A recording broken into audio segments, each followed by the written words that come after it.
పేదరికమే పెనుశాపమై అనునిత్యం చెప్పుకోలేని వేదనల పాలవుతున్న మన తల్లి చెల్లెళ్ల మాన మర్యాదల్ని కాపాడాలన్నా, ఆ పరిశుద్ధ్యం పెంచి పోషిస్తున్న అంటు రోగాల తాగిడి నుంచి యథార్థ జీవుల్ని ఆదుకోవాలన్నా, స్వచ్ఛ భారత్ మహాయజ్ఞ సాఫల్యానికి ప్రతి భారతీయుడు తన వంతు కర్తవ్య నిర్వహణకు పూనాల్సిన తరుణం ఇది.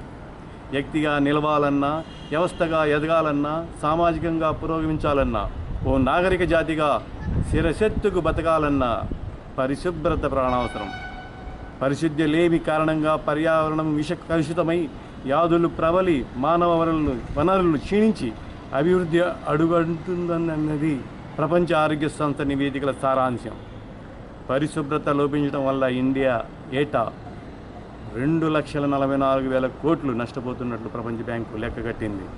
స్థూల దేశీయోత్పత్తిలో 6% తేలుతున్న ఈ నష్టం రోగాలు, రోస్టుల రొంపిలోకి దేశాన్ని అణగదొక్కి భావితరాల్ని అకాల మృత్యుకోరల బలిపీయడం మీదకు ఈడ్చుకుపోతోంది. కేంద్ర గ్రామీణ పారిశుద్ధ్య కార్యక్రమంగా ఏనాడో 1986లో మొదలైన పథకం దరిమిలా సంపూర్ణ పారిశుద్ధ్య ఉద్యమంగా రూపాంతరం చెందిన పెద్దగా ఒరిగిందేమీ లేదు. 12వ ప్రణాళికలో తలపెట్టిన నిర్మల్ భారత్ అభియాన్ సైతం ప్రభావ శూన్యమైపోయిన నేపథ్యంలో స్వచ్ఛ భారత్ అంటూ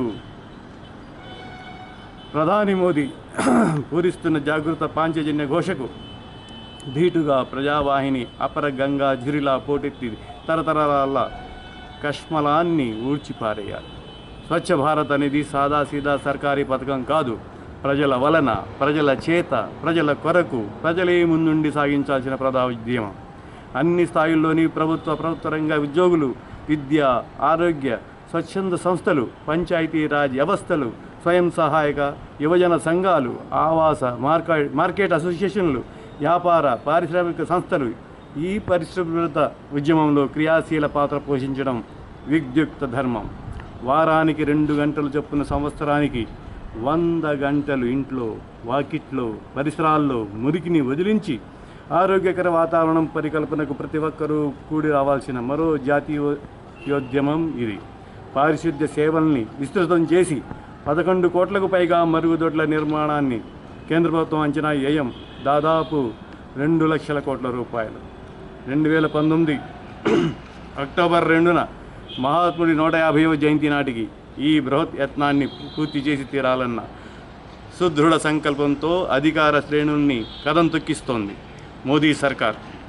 అపరిశుభ్ర పరిసరాల్లో, అంటు రోగాల ముట్టడిలో అనునిత్యం చస్తూ బతకడమా, ఆరోగ్యమే మహాభాగ్యమన్న స్పృహతో కుళ్ళు పేరుకున్న నిర్లక్ష్యపు కుదులను పెరిగి పారేసి మంచి గాలి, మంచి నీరు, మంచి వాతావరణం గల స్వచ్ఛ భారత్ కోసం ముందడుగేద్దామా?